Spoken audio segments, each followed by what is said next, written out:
It's the month of May, and Mari rushes through the streets to catch up with her class. She bumps into strangers but keeps going, determined not to be late. Along the way, she notices a human-like figure with the face and body of a dog. They are called beast folk. Lately, she has been seeing more of them, but with time running out, she focuses on getting to school first. At Yatsunoa High School, the instructor is already making announcements. He informs the class about the arrival of special status students, referring to the beast folk.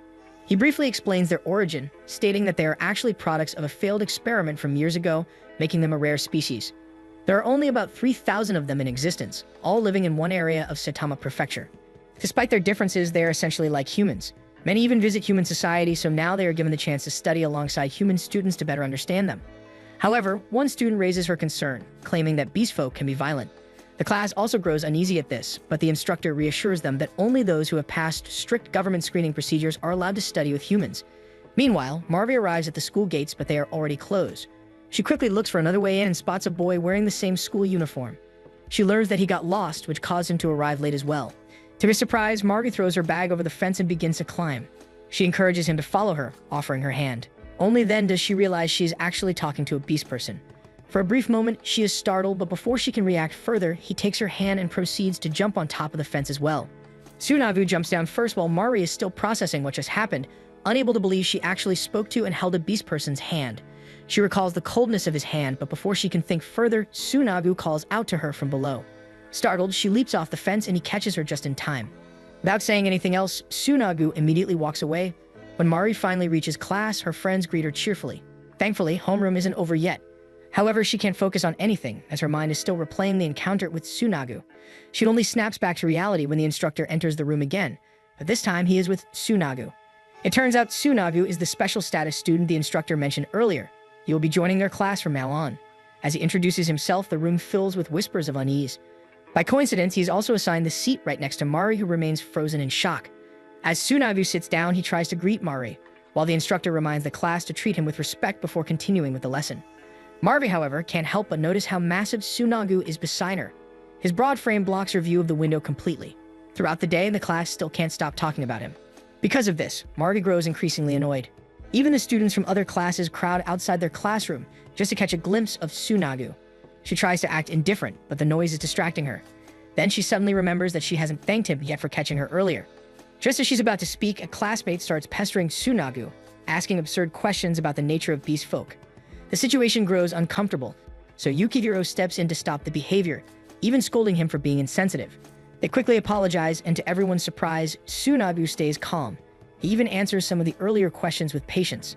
Because of this, Yukihiro immediately snaps at him, scolding him for being so casual and not showing any anger. Yukihiro then formally introduces himself, but Tsunagu only gives a brief reply. As their conversation continues, Mari completely loses the chance to thank him, so she turns away and heads over to her friends who have been calling her.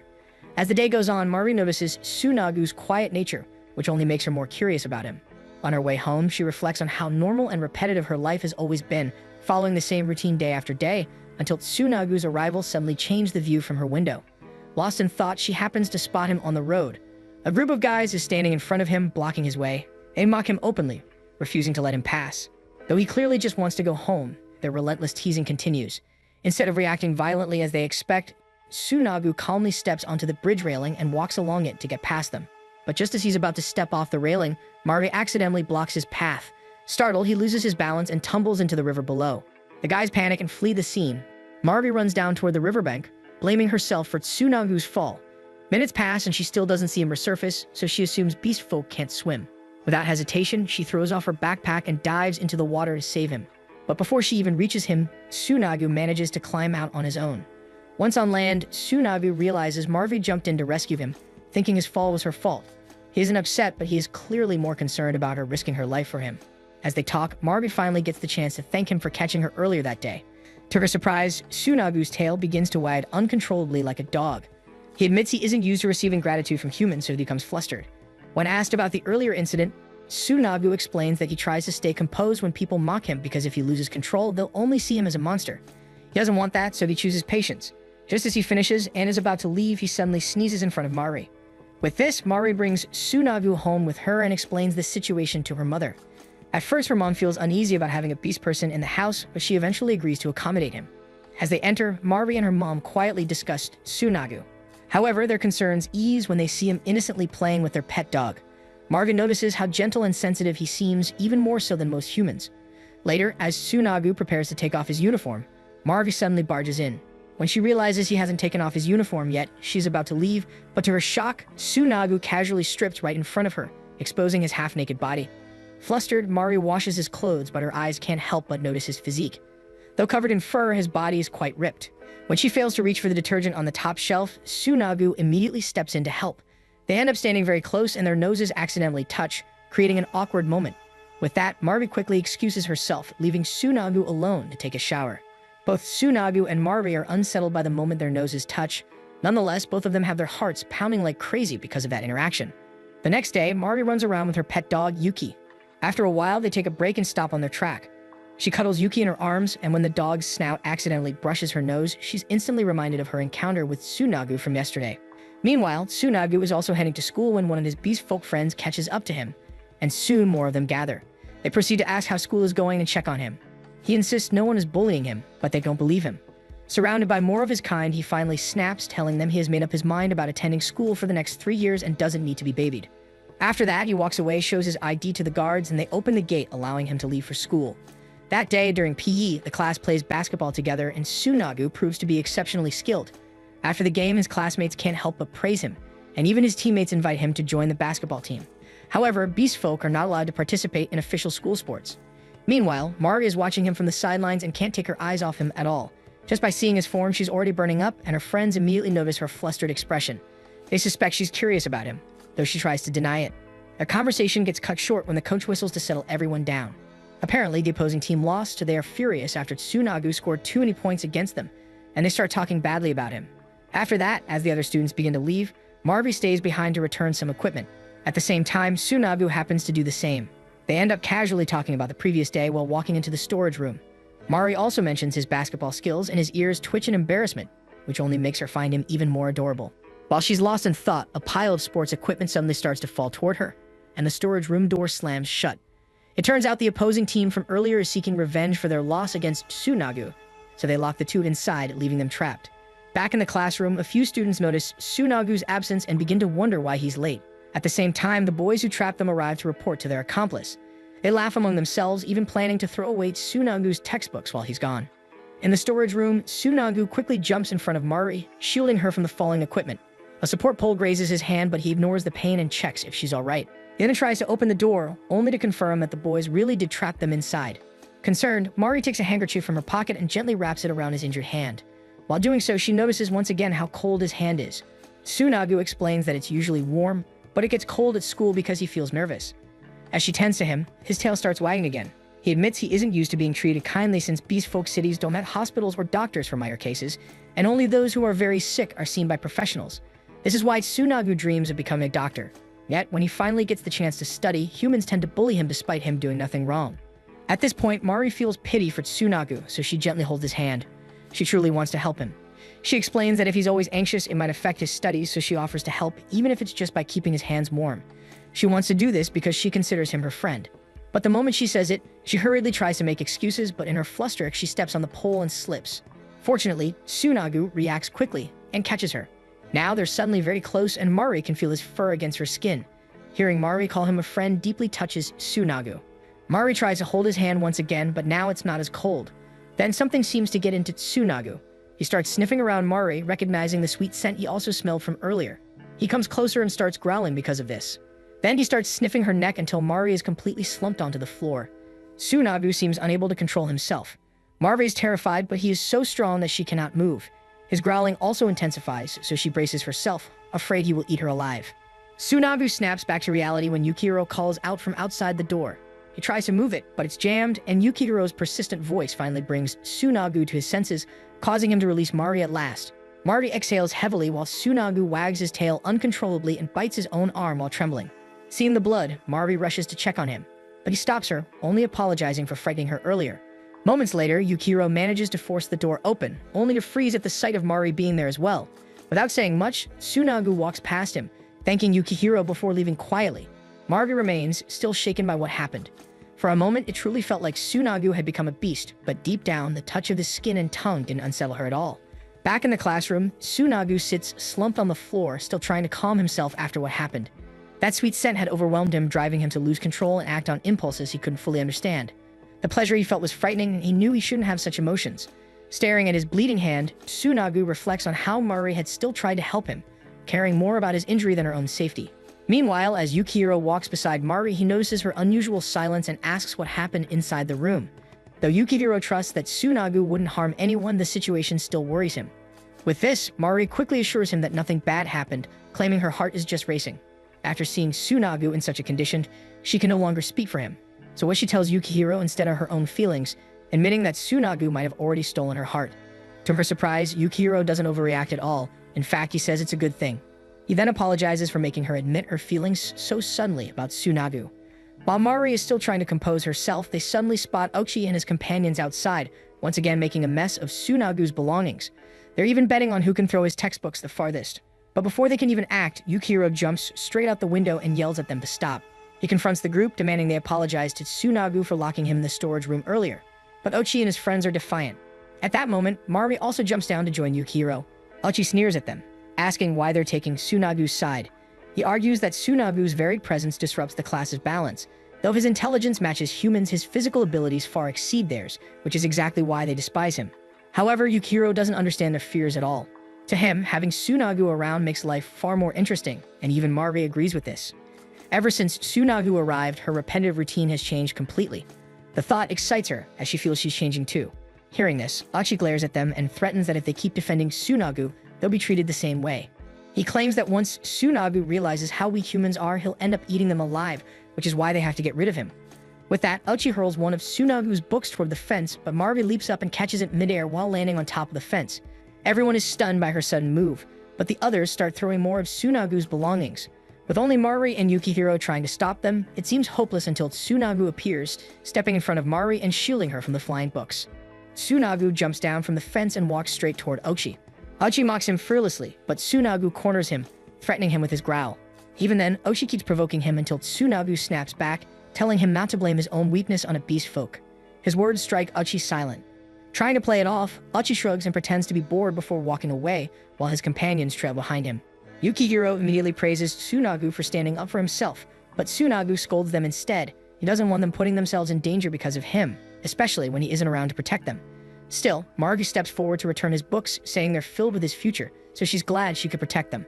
More than that, she's happy she could do something meaningful for him beyond just warming his hands. With that, Tsunagu accepts the books and Yukihiro wraps his arm around Tsunagu's neck, assuring him that for the next 3 years, he'll always be there to defend him no matter what. Hearing those words, Tsunagu can't help but lift Yukihiro onto his back, carrying him with ease to express his joy. The two start teasing each other playfully, laughing together while Mari can only watch from the side, getting a bit jealous as Yukihiro touches Tsunagu's soft, fluffy fur. Tsunagu admits that among all the humans he's met, he considers Yukihiro and Mari the best. Mari, however, insists that there are plenty of humans who think like them. Hearing this, Yukihiro suddenly comes up with a plan, which is to show everyone how harmless Tsunagu really is so he can enjoy school like a normal student. Mari is thrilled with the idea, even though Tsunagu hasn't agreed with them yet.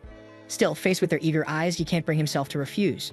As they start planning, Tsunagu insists on excluding Mari.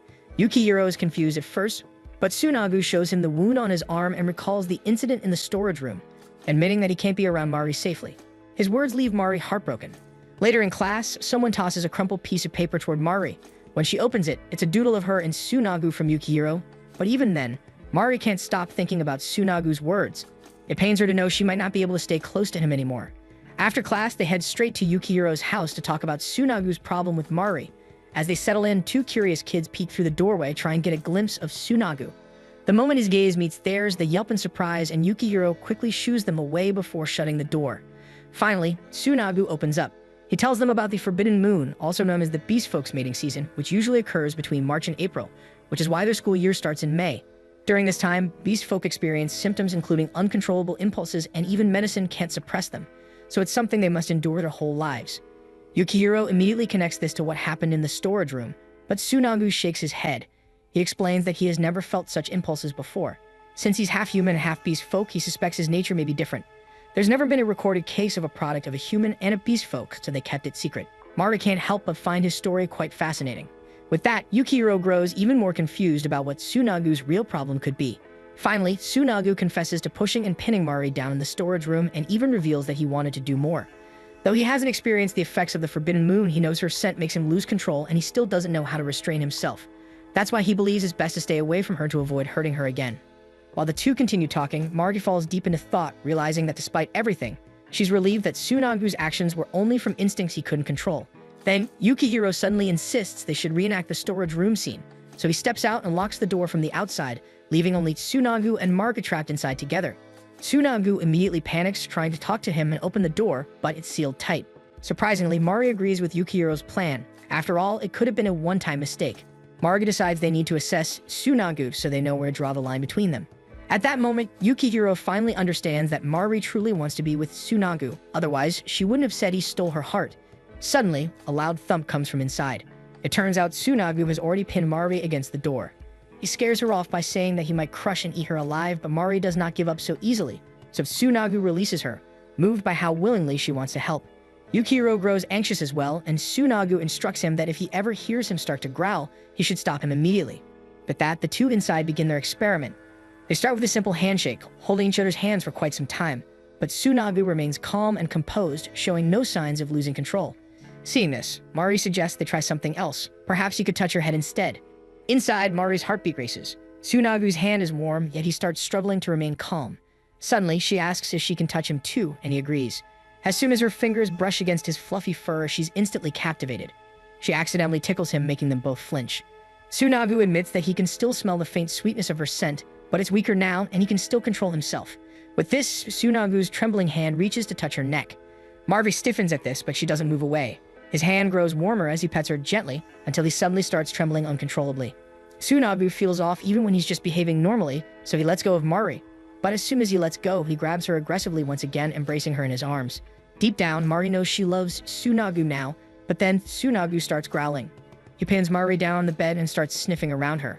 Marga tries her best to calm down, thinking Tsunagu will be able to control himself, but the growling only intensifies. Hearing this, Yukihiro is about to open the door, but the sound Tsunagu is making scares the kids, so they try to stop him from going in. Inside, Tsunagu is already starting to tear at Mari's uniform, while Mari tries to think what might have caused his behavior, suspecting that maybe it's because she got too drawn to him. Soon, Tsunagu is smelling her entire body and biting it gently. He smells the scent growing sweeter.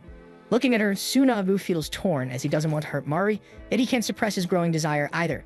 He keeps sniffing around her, and Mari realizes how things might end if this continues, so she quickly acts, pushing Tsunagu away. She calls out to him, pleading for him to calm down and reassuring him that he can restrain himself until her voice finally reaches him, and Tsunagu regains control. Just then, Yukihiro also bursts through the door, finding Mari covering herself with Tsunagu's coat while Tsunagu faces the wall, clearly distressed. Yukihiro hurriedly asks if they figured out what triggers his reaction, but Tsunagu scolds him for being so late, prompting an apologetic bow from him. Afterward, Yukihiro checks on both of them. Mari recalls what happened and explains that Tsunagu tried his best to fight his instincts. Regardless, they conclude that as long as they keep a safe distance and communicate normally, nothing serious should occur. But deep down, Mari knows his symptoms are bound to resurface no matter what. When asked if they can still be a trio, Tsunagu hesitates, afraid he might hurt Mari again. Still recalling Mari's words to him, he begins to hope that he can learn to control himself. Though he doesn't want to risk putting Mari in danger, he also refuses to run away from her, so they agree to continue spending time together at school. However, Tsunagu sternly warns Yukihiro not to pull such a dangerous stunt again. That night, while taking a bath, Mari can't help but wonder if she's truly the reason Tsunagu keeps losing control. She considers whether it might be her voice or her attitude that triggers him. Yet every time she thinks of him, her heart stirs and her cheeks grow warm. Forcing herself to calm down, Mari reminds herself not to let her emotions show, otherwise Tsunagu might end up suffering again.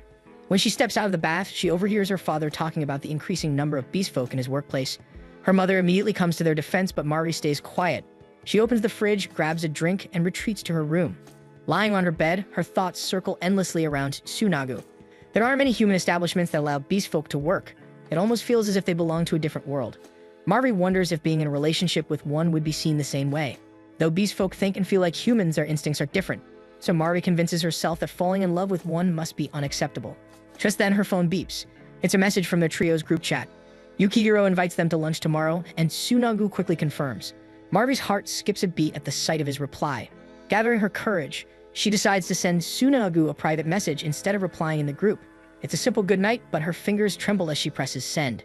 At that moment, Tsunagu is studying when her message appears on his screen.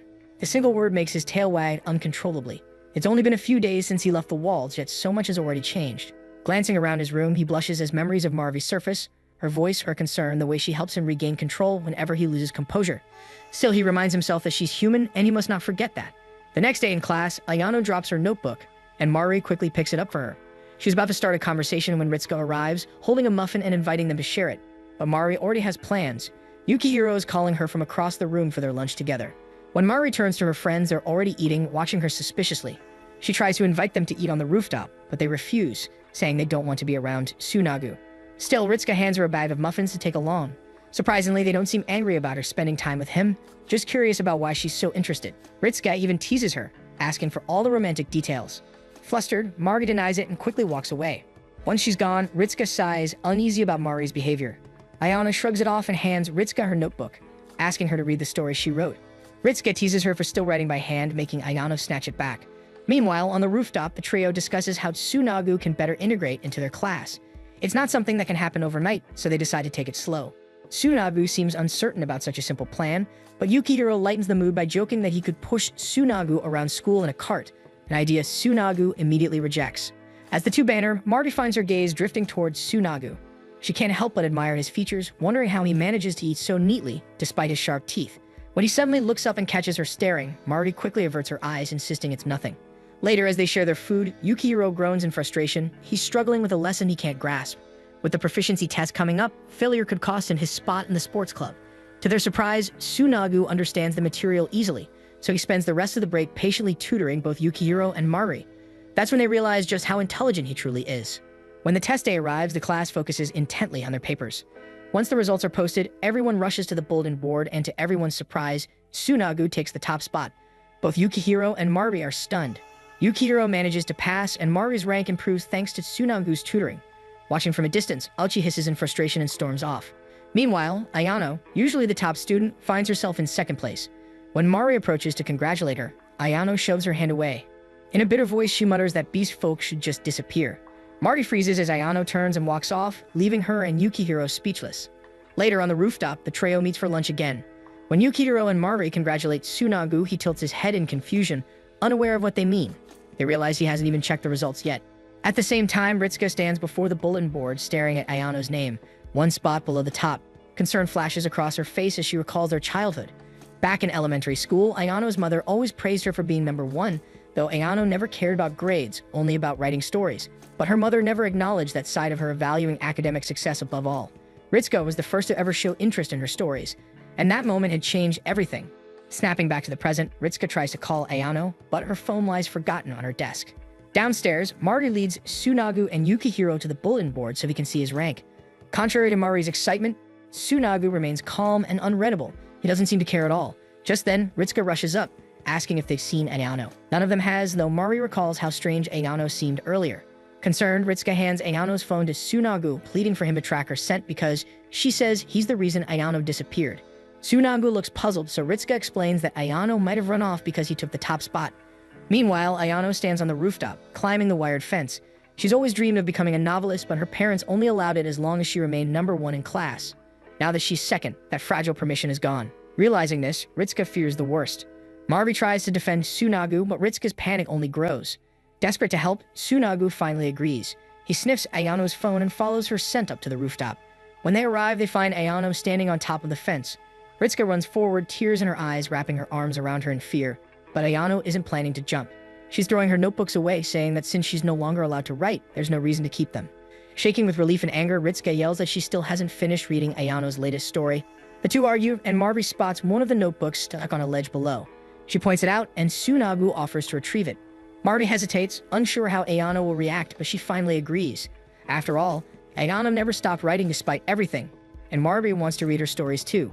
Without hesitation, Tsunagu climbs over the fence, leaps down, and retrieves the fallen notebook.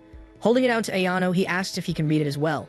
Later that day in the art room, the group carefully mends the torn pages together. As they read, they discover it's a mystery novel, and they become absorbed in the story. Watching them, Ayano's eyes well up. Finally, she apologizes for what she said about beast folk. Ritsuka bows her head too, regretting that she wasn't more understanding. Ayano admits she only said those hurtful things out of fear that her parents would stop her from writing altogether. Hearing this, Tsunagu gently tells her to ignore the voices that deny her and listen instead to those that believe in her, her friends. As he speaks, Tsunagu's tail brushes lightly against Mari, making her blush as she realizes she may be helping him more than she thought. Ritsuka nods in agreement, saying she loves Ayano's stories and doesn't want her to waste her talent. She even jokes about helping her convince her strict parents. Moved by their support, Ayano finally understands how much her friends value her and her passion. When Tsunagu and Mari prepare to leave, Ritsuka thanks them again. Mari proudly praises Tsunagu and Ritsuka agrees, calling him amazing. Mari secretly feels happy. After all, her goal has always been to show everyone that Tsunagu is a good person. But Ritsuka's grin turns mischievous as she teases Mari for acting so nervous around him. Mari denies it, flustered, while Tsunagu looks on in confusion. As they walk off, Ritsuka leans close and whispers to Mari that she should just ask him out already. As the day ends, Mari walks home beside Yukihiro, telling him everything that happened at lunch. A flicker of disappointment crosses his face when he realizes he wasn't part of it. Pretending to sulk, he sighs dramatically, but Mari reassures him that it was all possible because of his idea, making him smile again. Feeling flustered, Yukihiro pats her head out of habit, then freezes. Realizing what he's done, he stammers that he's just used to doing that for his little brothers. Mari laughs, and for a moment, he wants to say something but holds back. Instead, he picks up the trash, saying he'll take it out before heading to practice. As she watches him leave, Mari can't help but wonder what he's hiding. It's not the first time he stopped himself mid-sentence, and she grows curious about what he truly wants to say, unaware that the only question in Yukihiro's mind is whether she likes Tsunagu. On her way home, Mari spots Tsunagu waiting outside. He's been standing there to walk her home. As they stroll down the street, Tsunagu mentions his recent checkup. Nothing unusual, except that he remains unaffected by the forbidden moon. Still, he must learn to control his emotions. When the light turns red, they stop at the crossing. Mari feels a pang of sympathy for him, but Tsunagu admits he already expected this once he began feeling drawn to someone, and he's glad that person happens to be Mari. His words make her heart flutter. Suddenly, it begins to rain. Mari realizes Tsunagu is shielding her with his body. She tries to step aside so he won't get soaked, but he moves even closer. Mari freezes, overwhelmed by his closeness, struggling to hide her emotions. Suvan bystanders begin whispering, assuming she's being harassed by a beast folk. Mari quickly takes Tsunagu's hand to show she's not in danger. When the light turns green, she gently pulls him forward, urging him to stay confident they're not doing anything wrong. As they walk, Mari realizes how deeply attached she's become to him, though part of her still wonders if she should allow these feelings to grow. When it's time to part ways, she remembers Ritsuka's advice and gathers her courage. With a pounding heart, she asks Tsunagu if they can go out on Saturday. Tsunagu's face brightens. He thinks it's a great idea, but casually adds that the three of them can go together, leaving Mari stunned. The next day, the trio plans to go out and spend the weekend together.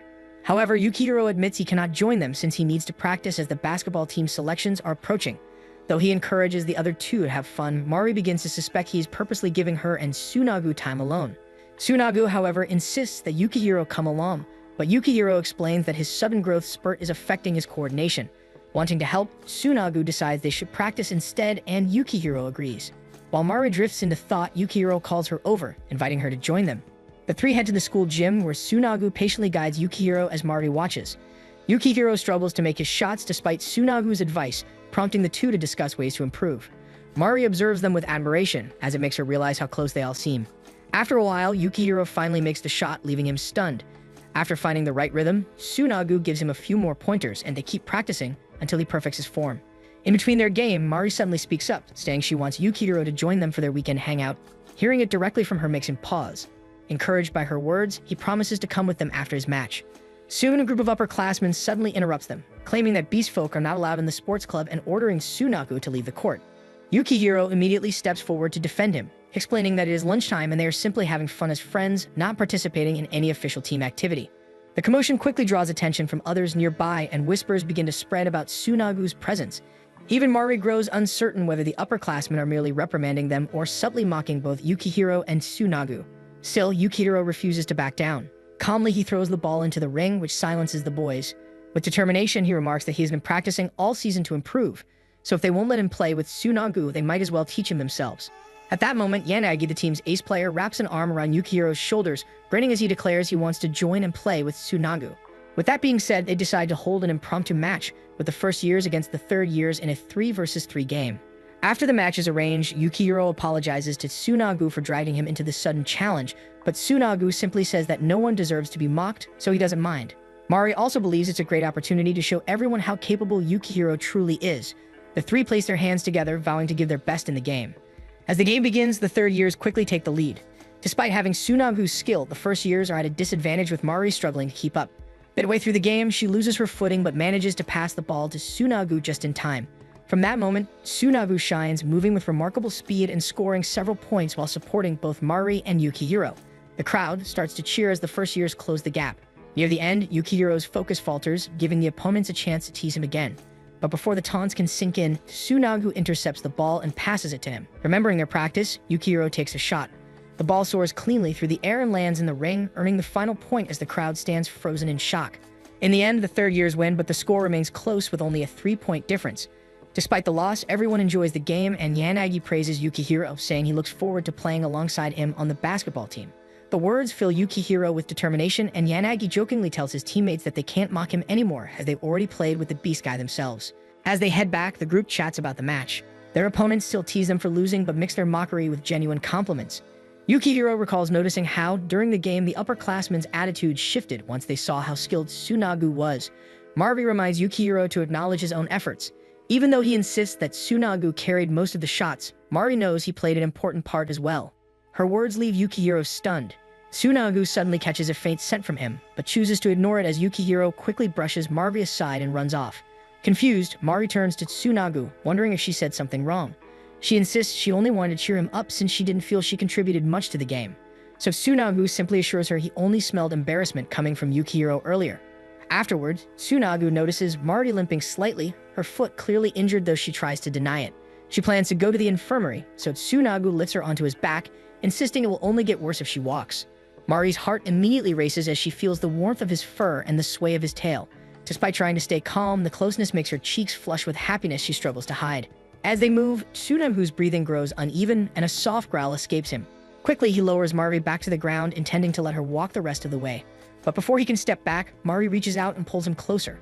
Overwhelmed by the moment, Tsunagu instinctively leads her into the nearby science prep room. There, the tension finally breaks as they fall into a quiet embrace. Tsunagu mutters an apology, but Mari understands they both simply acted on their feelings. Hearing Mari's words only fuels the heat within Tsunagu. Unable to resist, he pulls her closer and presses his lips against hers. But Mari struggles faintly to break free, his grip tightens. For a brief moment, he nearly loses control, but then he catches sight of her innocent face and crashes back to reality. Tsunagu forces himself to stop, breathing heavily as he steps away, urging her to head to the infirmary before leaving.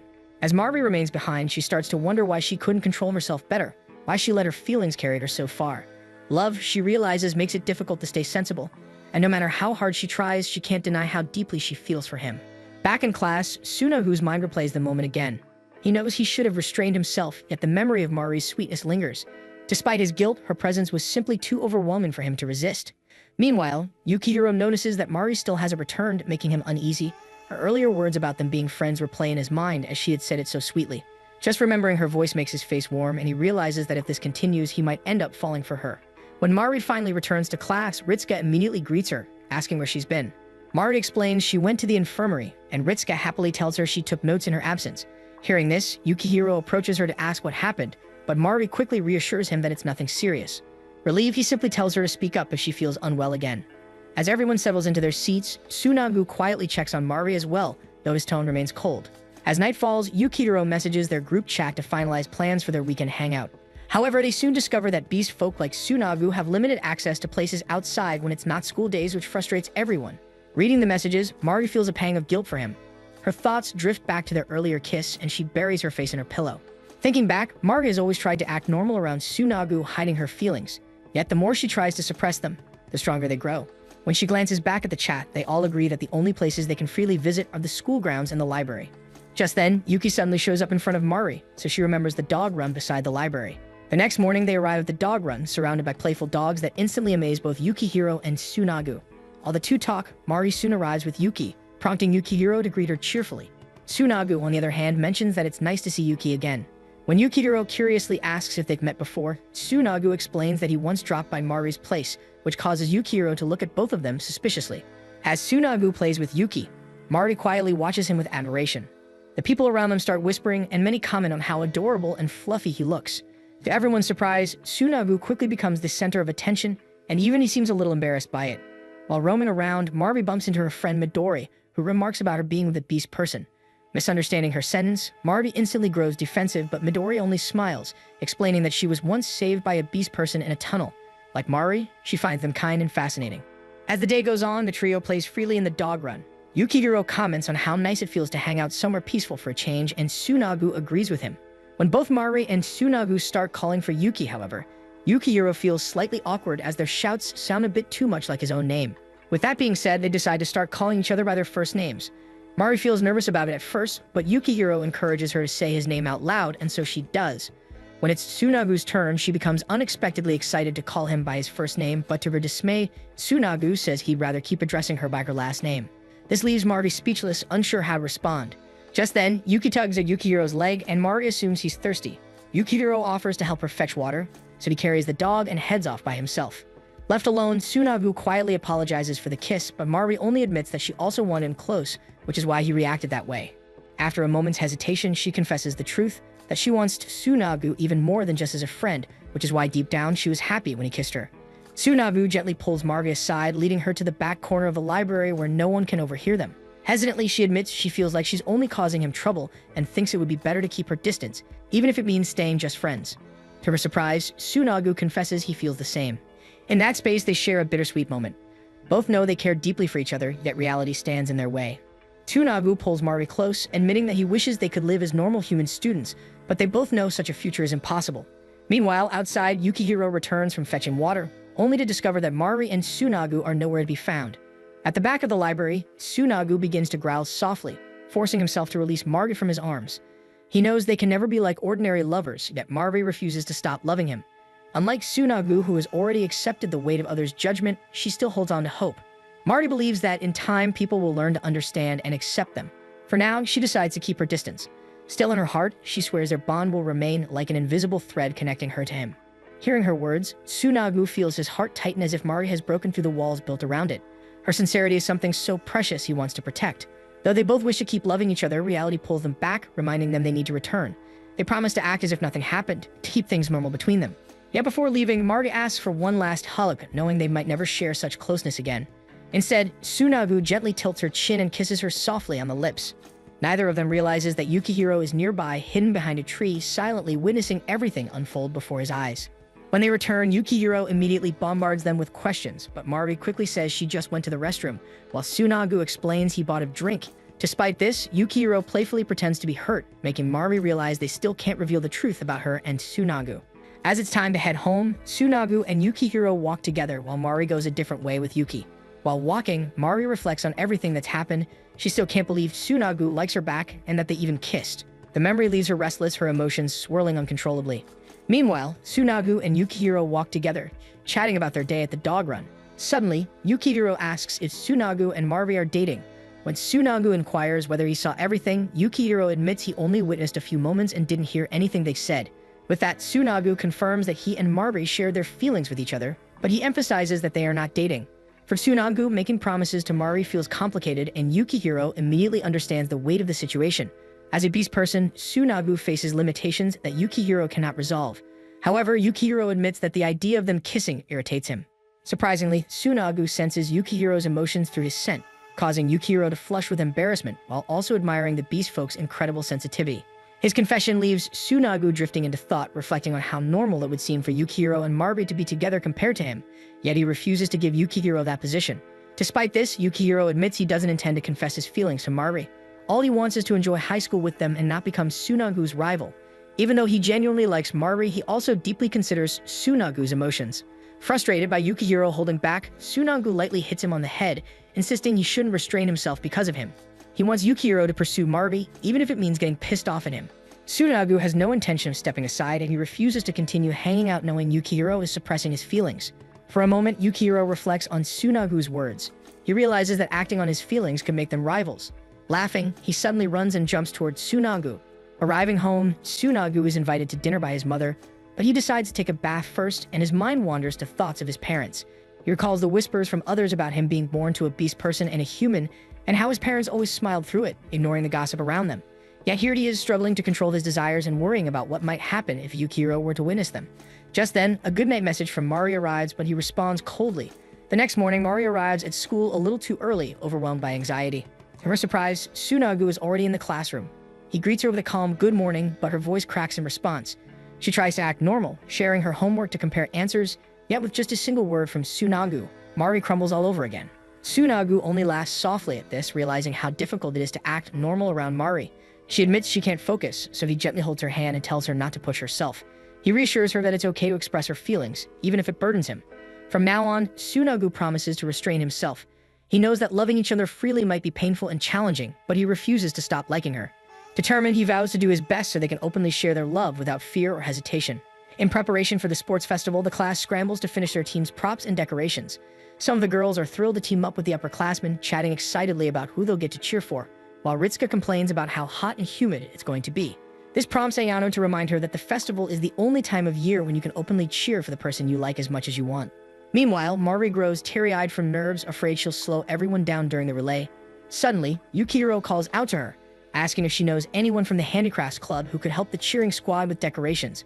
The two immediately look confused as he just called her by her first name. While Tsunagu is busy carrying heavy boxes, Mari checks the cheering outfit, and the others grow even more curious when she uses Yukihiro's first name to address him too. With that, Ritsuka suddenly hooks her arm around Mari's neck, declaring that she needs to borrow her. When the three are finally alone, Ritsuka wastes no time asking what's going on between Mari and Yukihiro, assuming they're dating. Mari quickly denies it, but Ritsuka only smirks, saying she figured as much since Mari clearly has a thing for Tsunagu, but Mari denies that too. Mari herself isn't sure how to explain what they are, as she and Tsunagu like each other, but they aren't dating. There's something in between, more than friends but not lovers, and they can't even relax around each other without worrying about what others might think. This prompts Ritsuka to apologize and comfort her, while Ayano assures Mari that they'll still be cheering for her. Just then, a classmate walks over carrying a box, announcing that it's time to draw names for the three-legged race. Normally, the girls draw the boys' names, but this time it's reversed. As they pick their slips, Yukihiro ends up drawing Mari's name while Tsunagu pulls someone else's. Tsunagu notices this but quickly hides his reaction when Mari approaches, forcing them both to slit the papers into their pockets. On the other hand, Ochi's friends gossip about how Tsunagu seems to be fitting in well now. They tell Ochi to mess with him and his friends again, but Ochi unexpectedly tells them he's already over it and even scolds them for relying on him for everything. Frustrated, the two walk away. On their way home, Mari's heart races faster as being alone with Tsunagu makes her want to hold his hand, but before she can, he leans closer and asks if she's feeling alright. When she admits she's just embarrassed, Tsunagu laughs, finding her reaction cute, which only makes her blush harder. As they continue walking, they talk about the upcoming sports festival. Mari learns it will be Tsunagu's first time participating, as beast folk don't usually have such events. Excited, she tells him she's looking forward to it with him, but Tsunagu falls silent, remembering the draw lots earlier when Yukihiro pulled out her name. Then he takes something out of his bag, a new handkerchief. He explains he bought it to replace the one he stained with blood before. When she asks if he picked it out himself, Tsunagu only wags his tail, which already answers her question. Mari smiles softly as Tsunagu pats her head while people pass by them on the street. Then he brushes his tail against her cheek, making her flinch from surprise. Mari can't help but grab his tail as they start running across the road together, pretending she's just practicing how to hold the baton for the relay. The next day at the sports festival, everyone is having fun participating in the games. Mari and her friends watch from the sidelines as it's time for the race where Tsunagu is competing. She knows how much he runs, but the other teams still complain about him joining, though the decision was already approved. From afar, Mari cheers for him. Besides Tsunagu, Ochi grumbles loudly, wishing for Tsunagu's downfall and even threatening to trip him. Still, Tsunagu doesn't back down. He simply points out that he's only racing for fun, especially since everyone else backed out. Seeing Oshi's irritated face makes Mari and Yukihiro laugh quietly. As the two cheer for Tsunagu, he glances their way and gestures playfully at Mari before the race begins. The moment it starts, Tsunagu dashes forward with incredible speed, leaving the audience stunned. He creates a massive gap between himself and the other runners, crossing the finish line almost instantly, which even the stopwatch can't catch his time. As he sits down to rest, the overwhelming cheers echo loudly in his sharp ears, so Mari rushes over with a towel and gently covers them, congratulating him on his win and assuring him that everyone's just cheering for him. Still, she advises him to seal his ears properly. When it's time for the three-legged race, Mari heads off to prepare, but before she leaves, Tsunagu calls out to wish her luck. Soon after, faint whispers reach him again as people start gossiping that Mari is flirting with him, even though they are supposed to be a trio, so he simply tightens the seal over his ears once more. The next game is about to start, so Yukihiro calls out to Mari for them to start preparing. Yukihiro bends down to tie their legs together while also assuring her they'll do great. However, Mari seems distracted as her gaze is still wandering towards Tsunagu, who is now chatting with Ritsuka. Noticing this, Yukihiro suddenly pulls her closer to him, saying she should focus on him and nowhere else. After all, he's been looking forward to this event since being paired with her. When the race begins, they take off in perfect rhythm with Yukihiro's arm wrapped securely around her shoulders, crossing the finish line first.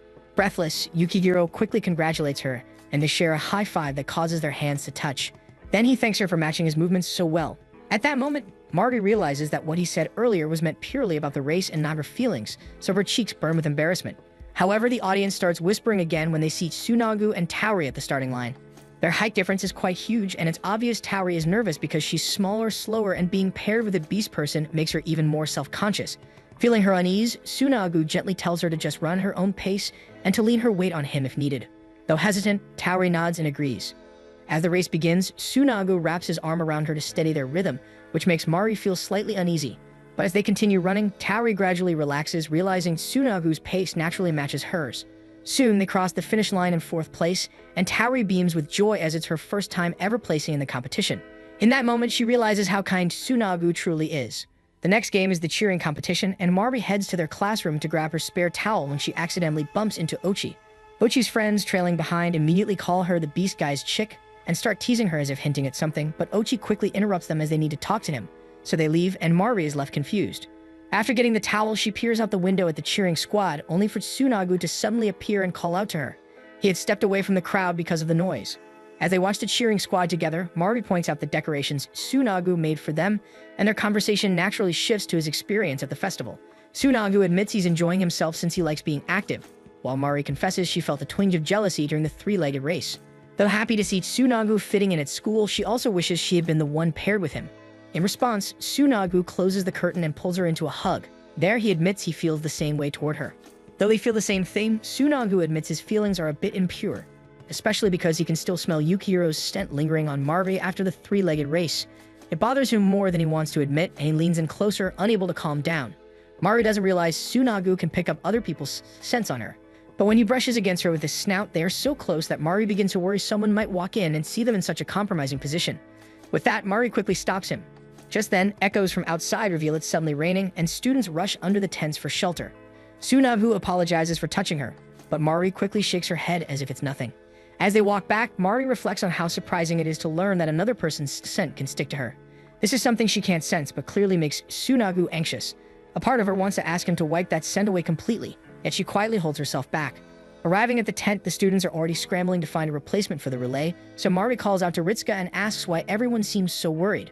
Ritsuka explains that Ochi tripped and sprained his ankle, which means he can't participate as the relay anchor, so now they urgently need someone to fill in. Mari looks at Ochi's injury, wondering how he managed to sprain his ankle. He's also covered in dirt, which makes her recall how fine he looked when they ran into each other earlier, and she starts to feel suspicious. Meanwhile, the team keeps discussing possible solutions. No one wants to take the anchor position, making it even harder to find a replacement.